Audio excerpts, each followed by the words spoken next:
O-News Radio. Toute l'actualité nationale et des Outre-mer.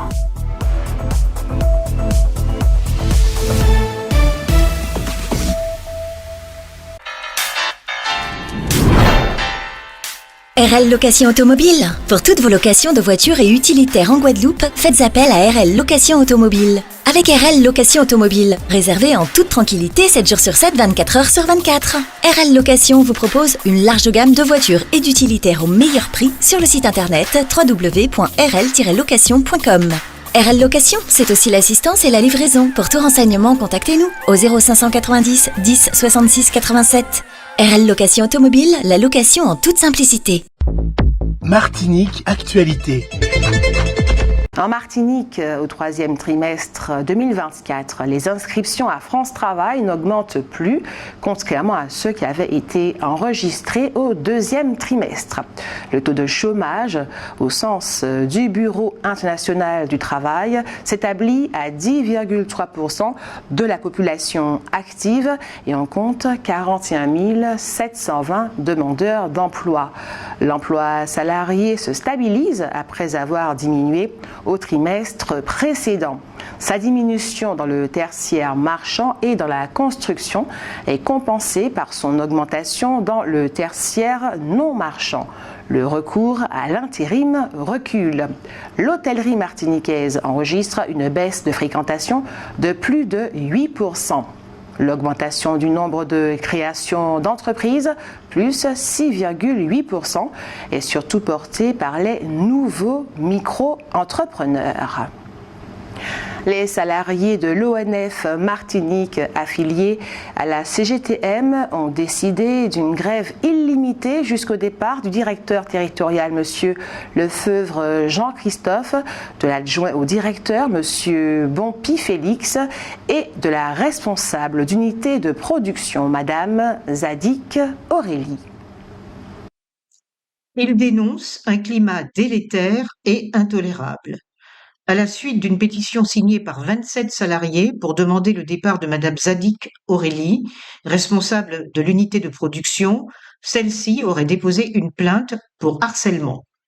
Le syndicat reproche à cette dernière une communication infantilisante à l'adresse des salariés, une pression exercée sur des ouvriers qui n'ont aucun lien hiérarchique direct avec elle, ainsi qu'un non-respect des règles qu'elle refuse d'assumer. D'autre part, la CGTM reproche à M. Jean-Christophe Lefebvre, directeur territorial, un traitement deux poids, deux mesures des conflits.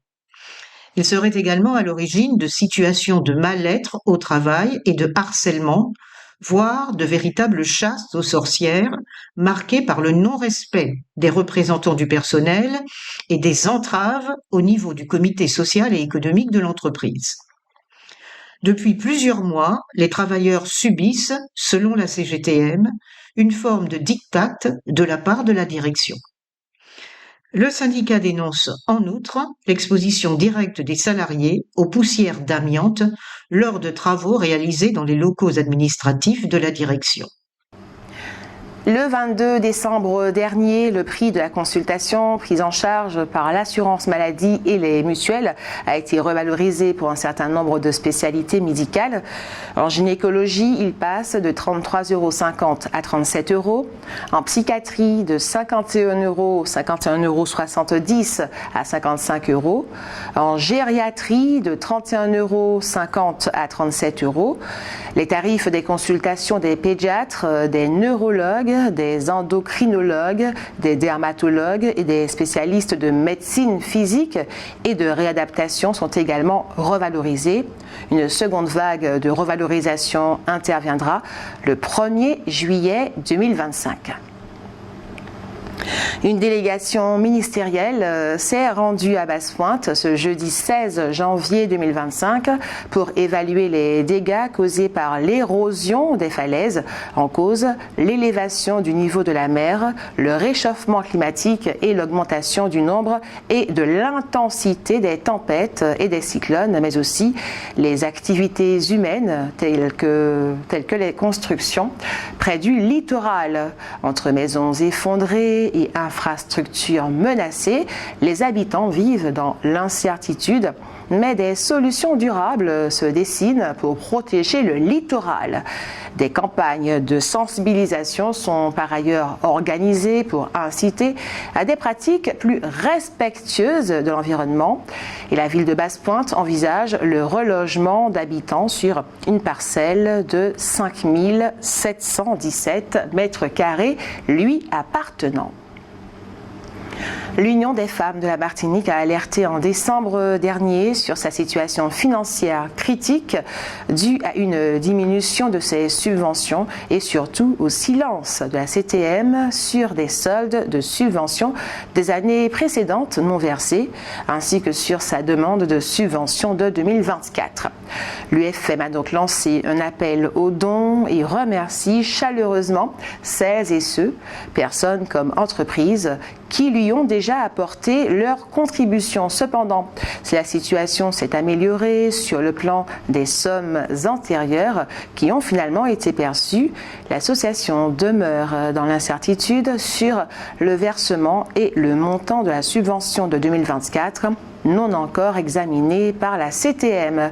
Elle a donc toujours besoin de la solidarité de chacun pour l'aider à passer ce cap difficile.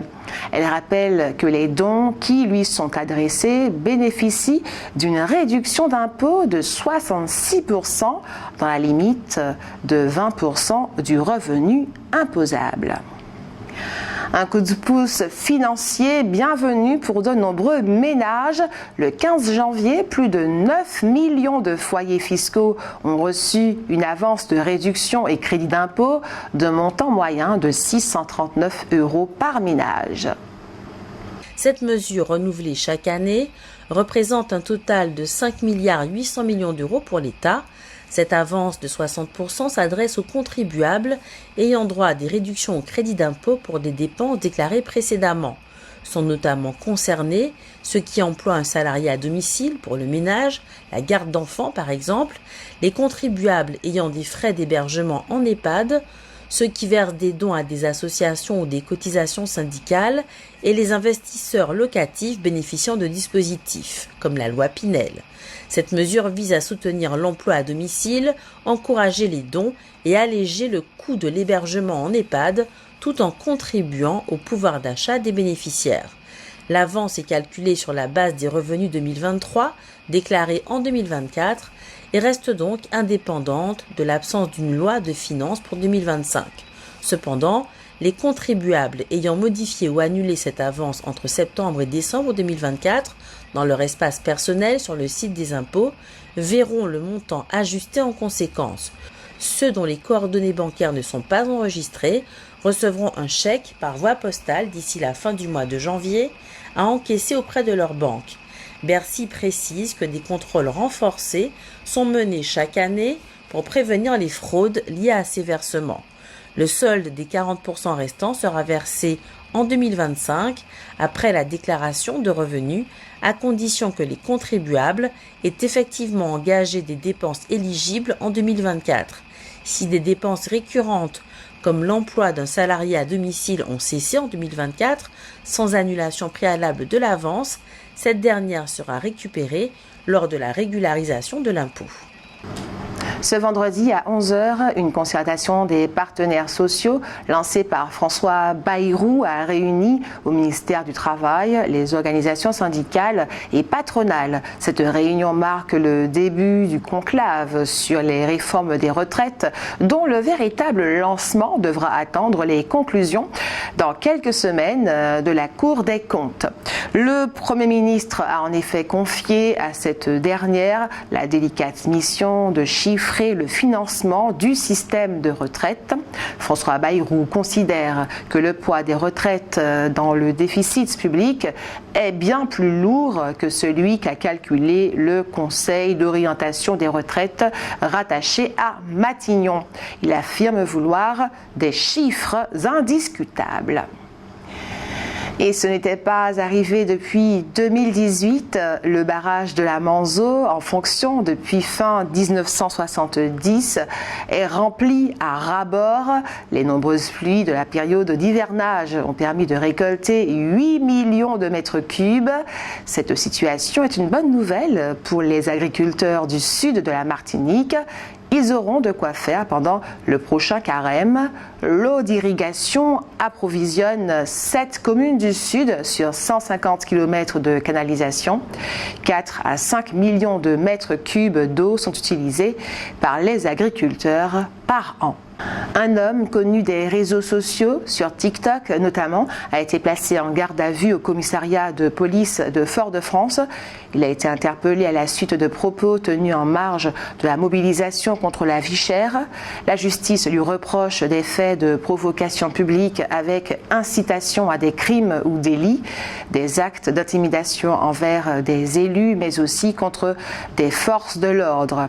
La semaine dernière déjà, une femme avait été jugée en comparution sur reconnaissance préalable de culpabilité pour des propos tenus lors d'une réunion publique à Dillon. Elle a expliqué ne pas avoir eu conscience de ce que ces propos pouvaient entraîner. Elle a écopé de 1 000 € d'amende, dont 800 avec sursis, un stage de citoyenneté et de l'interdiction de se présenter aux abords du tribunal pendant 2 ans, sauf convocation judiciaire. Alors qu'on vient d'apprendre l'annulation de la grande parade du Nord, Yanis Lucré, président de l'association Carnaval Sud Martinique, a confirmé que la grande parade du Sud aura bien lieu à Ducos le lundi gras, le 3 mars prochain. La population diamantinoise est appelée à venir encourager les candidates aux élections carnavalesques de mini-reine, reine et reine-mère de la commune. L'animation artistique sera assurée par les majorettes, les étoiles du rocher et du diamant et le ballet exotique du Robert. Alors le rendez-vous est ce vendredi 17 janvier à 19 h au marché polyvalent de d'Isaac. L'intersyndicale CGTM, FO, CFTC a lancé hier un mouvement de grève à la Poste dont elle affirme qu'il a été suivi par 80% des personnels des services de distribution du courrier. Les revendications portent sur 7 points qui concernent principalement les conditions de travail, d'hygiène et de sécurité. Les discussions engagées jeudi ont permis d'avancer sur 4 points, mais les 3 derniers restant à négocier. La grève s'est poursuivie ce vendredi. Et vous avez sans plus attendre la parole, c'est l'heure de votre avis compte. Alors pensez-vous que le sport forme de meilleurs citoyens? Nous vous écoutons.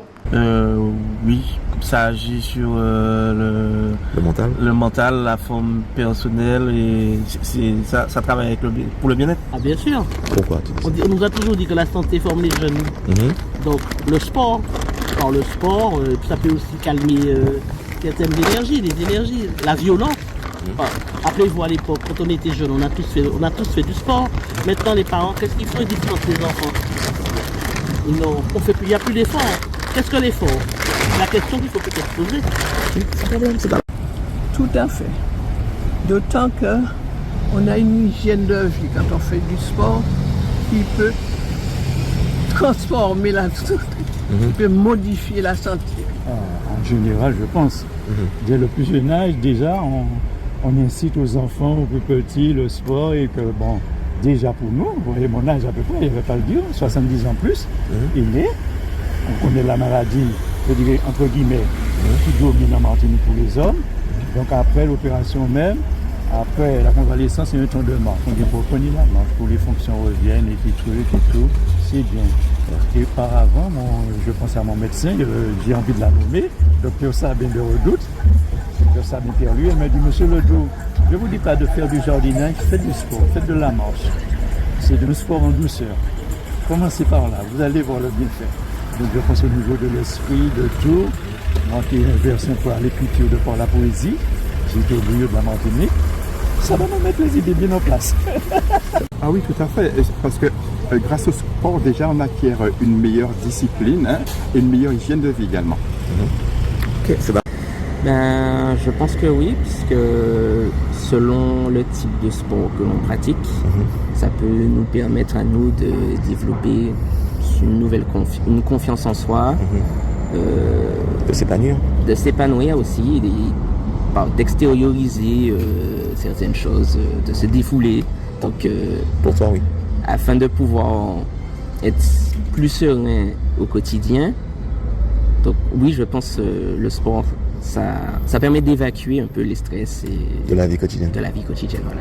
Pensez-vous que le sport forme de meilleurs citoyens? Je pense parce que notamment certains sports, ou même tous, je pense, amènent à d'autres valeurs, par exemple de cohésion, de solidarité, des choses comme ça. Ouais. Donc ils peuvent amener à une réflexion ou un meilleur état avec soi-même et puis ensuite avec les autres. Alors je suis complètement convaincu de la portée du sport, surtout sur sa capacité à éduquer, dans le sens où l'une des premières choses que l'on retrouve dans le sport, c'est la règle. Sans le respect de la règle, on ne peut pas commencer ni le jeu, ni parler de victoire. Et pour moi, dans toute société civile, justement, nous sommes étant constamment confrontés à la règle, soit par son application ou son non-application. L'apprentissage des conséquences dans le sport, quand on ne respecte pas la règle, c'est la même chose qu'on retrouve dans le volet social. Donc pour moi, en ce sens, le sport ne peut être qu'un outil incontournable pour pouvoir former nos citoyens de demain. Oui, tout à fait d'accord avec vous. Pourquoi? Parce que ça maintient le corps, et l'esprit aussi. On est bien dans son corps. Voilà. À mon avis, oui, le sport contribue à un meilleur état d'esprit. En fait, on est plus équilibré dans sa tête et dans ses pensées. Donc, je pense que oui, parce qu'à partir du moment où on fait du sport, on est mieux dans son être. Donc forcément, on a peut-être moins agressif, pas peut-être, on est sûrement moins agressif et moins stressé dans le monde. Outremernews.fr, le site de l'actualité outre-mer, 24 h sur 24 et 7 jours sur 7. Retrouvez la chaîne Outremer News sur YouTube.